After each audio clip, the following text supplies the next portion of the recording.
ఆయన పేద చదువు చదువుకున్నాడు. ఆ రోజుల్లో ఎంఎస్సీ అయిపోయింది. అయితే ఉద్యోగాల కొరకు ప్రయత్నం చేస్తున్నాడు. ఏ ఉద్యోగం రాలా. ఖాళీగా ఉండటం ఎందుకని ఆ దగ్గరలో ఒక 2 వీలర్ మెకానిక్ షాప్ ఉంటే అందులోకి వెళ్ళి అడిగాడట, సార్ నేను ఇందులో మెకానిక్గా పనిచేస్తాను, నాకు ఉద్యోగం ఇవ్వండి సార్ అని అంటంతో ఆ అబ్బాయిని చూసి, ఆ టక్కు చూసి, ఆ టై చూసి, ఆ గెటప్ చూసి, నువ్వు ఎంఎస్సీ చదువుకున్నావు నాకు తెలుసు, యూనివర్సిటీలో చదువుకున్నావు నాకు తెలుసు, ఇంత చక్కగా చదువుకొని ఇంత ఉన్నతమైన స్థితిలో పుట్టి పెరిగిన నీవు ఈ మెకానిక్ షాపులో పనిచేస్తావంటే ఐ వోంట్ యాక్సెప్ట్. ఆయన అన్నాడట, సార్ నేను చేస్తానో లేదో ఒక్కరోజు నా పనికి అవకాశం ఇవ్వండి, ఈ మొదటి రోజు ఉచితంగా చేయించుకోండి, నాకు జీతం ఇవ్వద్దు.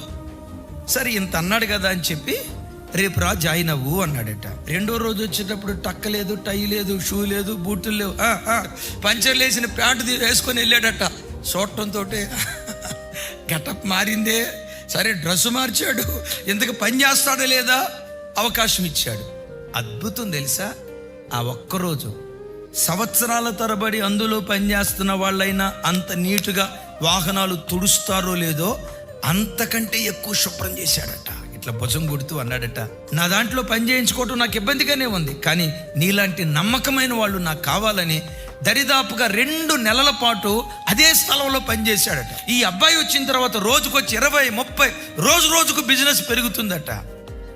2 నెలల తర్వాత ఆ అబ్బాయి వచ్చి, సార్ రేపటి నుంచి నేను రాను సార్. బాబు గవర్నమెంట్ ఉద్యోగం వచ్చిందా?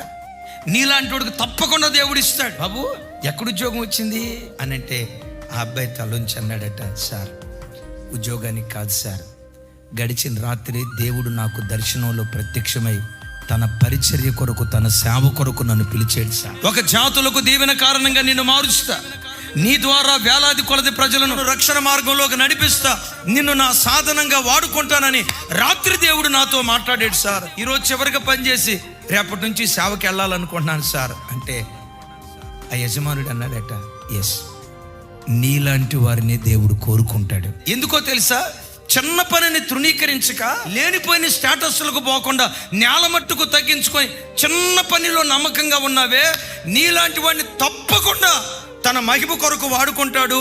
నీలాంటి వాడే వేలాది కొలది ప్రజలను రక్షణ మార్గంలోకి నడిపించే ఆయుధంగా మార్చబడతాడు. ఆ తర్వాత ఆయన సేవకి వెళ్ళాడట.